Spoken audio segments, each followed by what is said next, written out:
The Nightmare Maestro invites you to join a perilous journey through the frozen wastelands of Alaska. A tale of trust betrayed and survival pushed to its limits. What happens when the very thing meant to keep you safe becomes your greatest threat?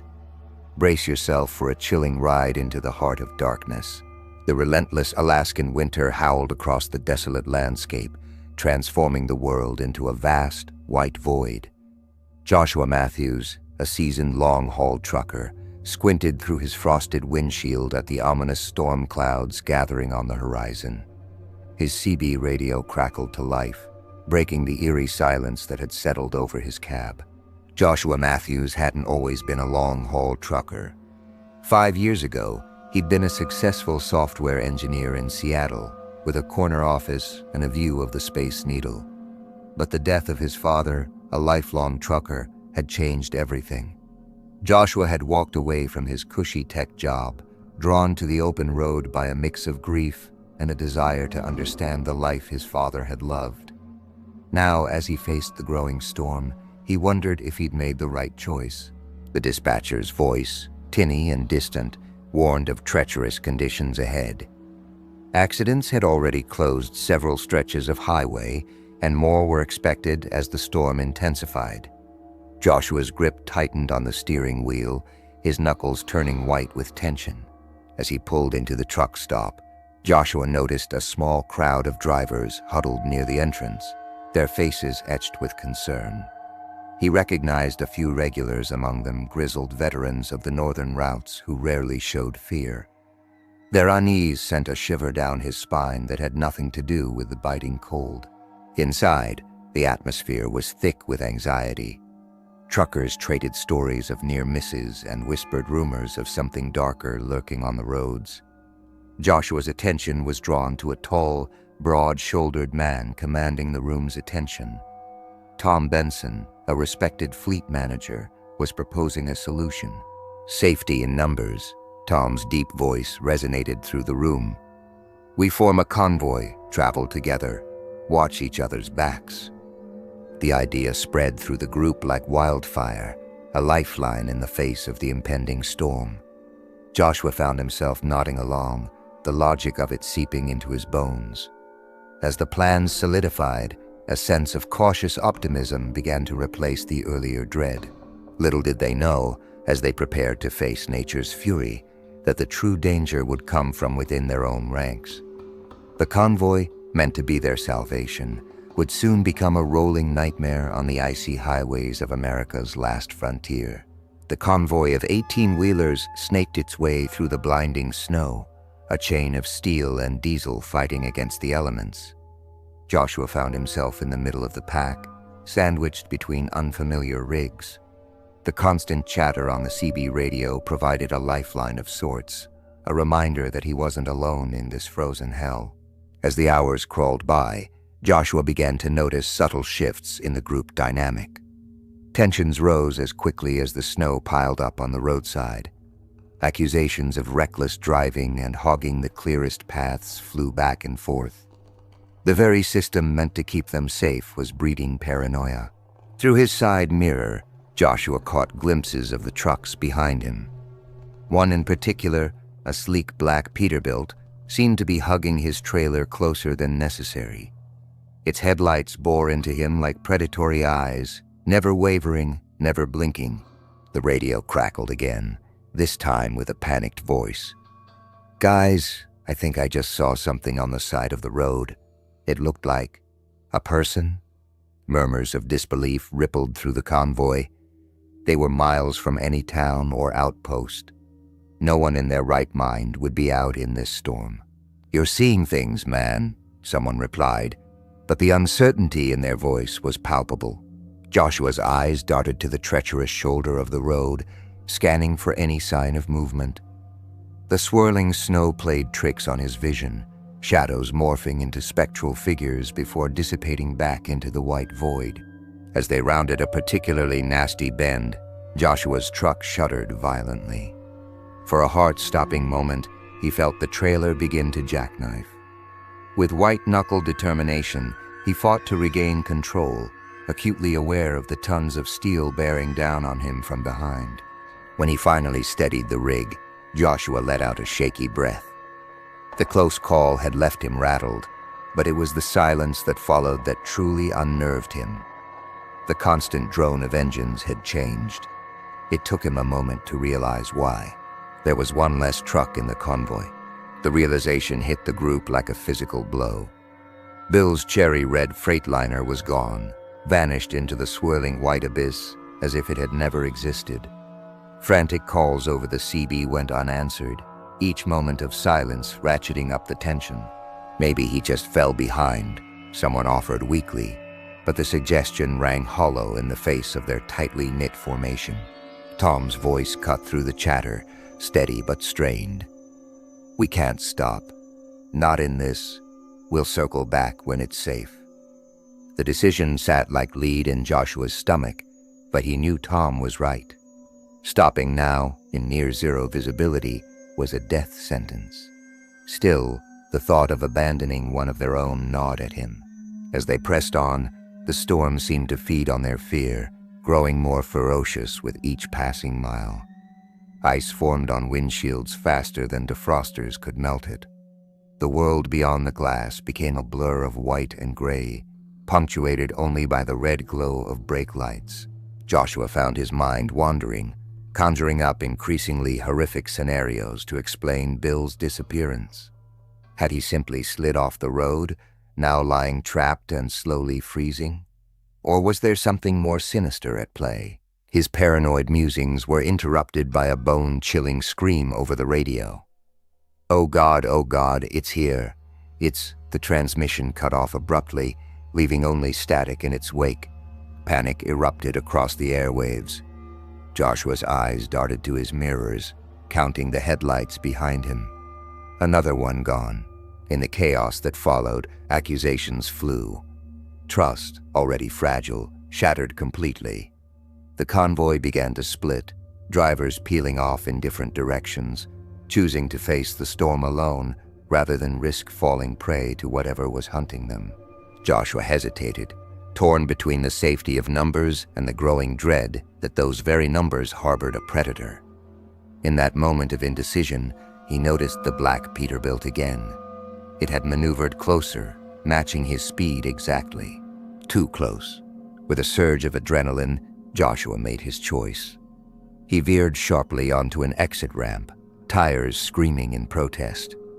As he descended into the unknown, he caught one last glimpse of the convoy in his mirror. The black truck was gone. The lonely stretch of secondary road stretched out before Joshua like a frozen river, winding through dense forests of pine. The relative quiet, free from the constant chatter of the convoy, was both a relief and a source of mounting anxiety. His solitude, however, was short-lived. The crackle of his radio made him jump, Tom's voice cutting through the static. Joshua, you there? What's your 20? Joshua hesitated, his finger hovering over the talk button. Part of him yearned for the comfort of familiar voices, but a growing sense of unease held him back. Who could he truly trust? "I'm okay," he finally responded, careful not to give away his exact location. Needed some space to think. This whole situation, it doesn't add up. Tom's reply was immediate, tinged with both relief and frustration. "We need to stick together, Joshua. Safety in." "Is there really safety in numbers when we don't know who to trust?" Joshua cut him off, surprising himself with the force of his words. The silence that followed was deafening. When Tom spoke again, his voice had lost its authoritative edge. "What are you saying, Joshua?" "Think about it," Joshua pressed on, the thoughts that had been swirling in his mind finally taking shape. The disappearances, the screams, it's coming from inside the convoy. One of us. A burst of static drowned out the rest of his words. When it cleared, Tom was gone. Alone once more, Joshua felt the full weight of his isolation pressing down on him. The forest seemed to close in, branches clawing at the sides of his truck. Every shadow held the potential for danger, every curve in the road a possible ambush. As the miles ticked by, Joshua's mind raced through the events of the past hours, searching for clues he might have missed. He thought of his father, wondering if the old man had ever encountered anything like this in his decades on the road. Had he known about the dark underbelly of the trucking world? The black Peterbilt loomed large in Joshua's memories, always present, always watching. But there were others too, sidelong glances, odd comments, moments of hesitation that now seemed loaded with hidden meaning. Lost in thought, Joshua almost missed the flash of red in his headlights. He slammed on the brakes, the truck sliding on the icy road before grinding to a halt mere inches from the obstacle. His blood ran cold as he recognized Bill's jacket, torn and bloody, lying in the middle of the road like a macabre welcome mat. With trembling hands, Joshua reached for the door handle. Every instinct screamed at him to stay in the relative safety of his cab, but he couldn't leave without investigating. Bill might still be out there, injured and freezing. The bitter wind cut through his clothes as Joshua stepped out onto the road. Snow crunched under his boots as he approached the discarded jacket, each step feeling like a mile. He knelt down, fingers brushing against the fabric, coming away sticky with half-frozen blood. A twig snapped in the forest to his right. Joshua's head whipped around, eyes straining to penetrate the darkness between the trees. Was that movement he saw, or just shadows playing tricks? The sound of an engine growling to life shattered the eerie silence. Joshua spun back toward his truck, heart pounding, only to find the driver's seat already occupied. The black Peterbilt idled menacingly behind it, headlights cutting through the falling snow. "No sudden moves, Joshua," a familiar voice called out. Tom stepped from the shadows, a pistol trained steadily on Joshua's chest. "It's nothing personal, you understand, just business." Joshua's mind reeled, pieces of the puzzle suddenly, horrifically, falling into place. "You, all this time, it was you?" Tom's laugh was devoid of humor. "Me and more than just a few friends. This operation spans across state lines, Joshua. Corrupt officials, crooked dispatchers, even some fleet owners. These lonely roads are perfect hunting grounds, isolated, no witnesses, and with a storm as cover." He shrugged. "Well, let's just say business is booming." Joshua's mind reeled. How? How long has this been going on?" "Longer than you've been driving, rookie," Tom sneered. "It's a big country, lots of highways, lots of opportunities." "The others?" Joshua asked, already dreading the answer. "Cargo now," Tom replied coldly. "You'd be surprised what some people will pay for. Or maybe you wouldn't, considering our line of work." Joshua's eyes darted between Tom, the gun, and his idling truck. The situation seemed hopeless, but he wasn't ready to give up. "Not yet. You won't get away with this," he growled, stalling for time as he inched backward. Tom's smile was predatory. "Oh, but we already have, many times over, and after tonight, with an entire convoy's worth of goods, we'll be set for life." Joshua tensed, preparing to make a desperate move. But before he could act, a deafening horn blast split the night. High beams suddenly illuminated the scene, momentarily blinding everyone. In that instant of confusion, Joshua saw his chance. He dove for cover as gunshots rang out, the sound of screeching tires and crunching metal filling the air. When the chaos subsided, Joshua cautiously peeked out from his hiding spot. The scene before him was one of carnage. Tom lay motionless on the ground, and a jackknifed semi had plowed into the back of Joshua's truck. As Joshua struggled to process what had happened, a figure emerged from the newly arrived truck. He squinted, trying to make out the driver's features through the still swirling snow. It was Bill. Bill's appearance sent Joshua's mind reeling. The man he'd thought dead now stood before him, very much alive and holding a smoking shotgun. Bill's eyes, once warm and friendly, now held a cold, calculating gleam that chilled Joshua more than the Arctic wind. "Bill," Joshua's voice cracked with disbelief. How? Why? Bill's laugh was bitter, echoing in the frozen air. Oh, Joshua, always so trusting. That's why Tom picked you for this run. Easy mark. The pieces started falling into place in Joshua's mind. You were in on it from the start, he said, the words tasting like ash in his mouth. Bill nodded, gesturing at Tom's lifeless body with his shotgun. Partners. Until he got greedy, thought he could cut me out of the big score. Joshua's eyes darted between Bill and the wreckage of the trucks. His mind raced, searching for a way out of this nightmare. The others in the convoy? Some were in on it, Bill shrugged. Most were like you. Wrong place, wrong time. Valuable cargo now. The casual way Bill spoke of their fellow drivers' fates made Joshua's stomach churn. He took a cautious step back, acutely aware of the loaded shotgun in Bill's hands. So what now? Joshua asked, fighting to keep his voice steady. Bill's smile was predatory. Now we finish the job. Can't leave any loose ends, you understand. As Bill raised the shotgun, time seemed to slow. Joshua's survival instinct kicked in, his body moving before his mind could catch up.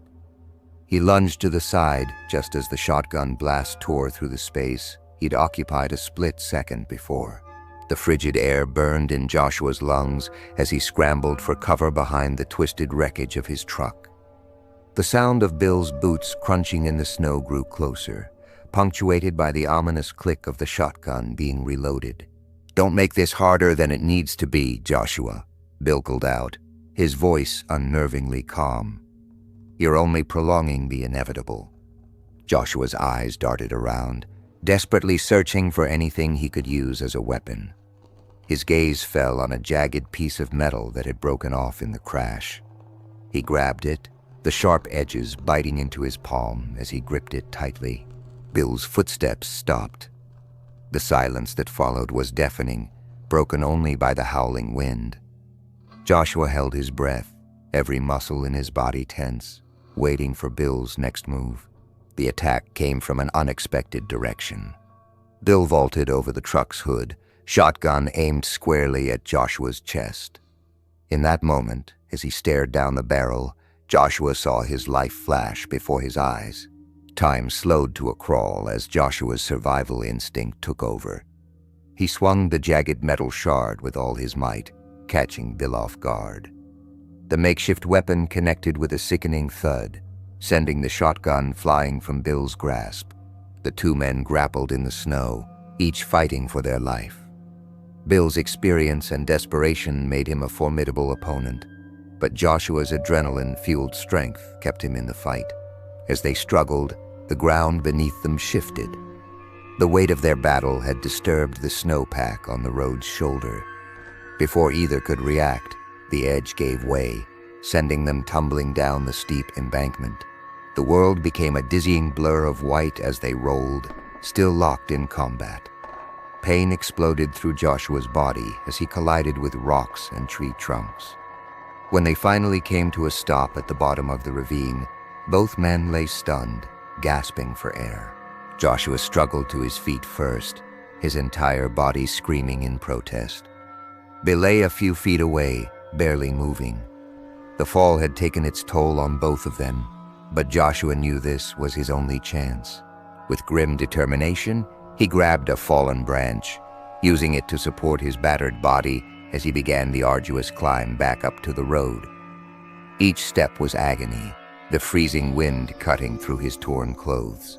Behind him, he heard Bill stirring, then cursing as he realized Joshua was escaping. The sound spurred Joshua on, ignoring the pain as he clawed his way up the slope. Bill's voice echoed up from below, a mixture of rage and desperation. You can't leave me here, Joshua. We'll both freeze to death. Joshua paused, glancing back down at his former friend turned would-be murderer.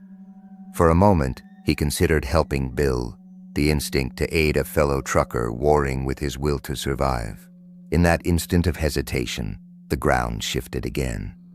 A mini avalanche of snow and debris cascaded down, burying Bill beneath it. His screams were quickly muffled, then silenced completely. The mountain had passed its judgment. Numb with cold and shock, Joshua finally dragged himself back onto the road. He stumbled to Bill's truck, praying the keys were still in the ignition.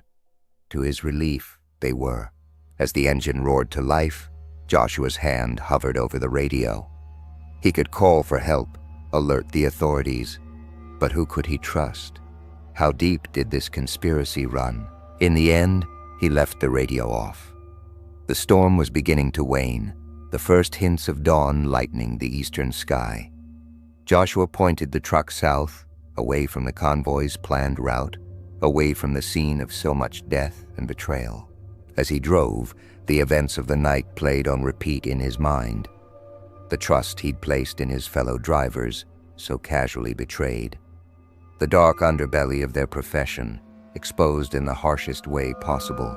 Joshua knew he could never look at his job the same way again. The open road, once a symbol of freedom, now felt tainted.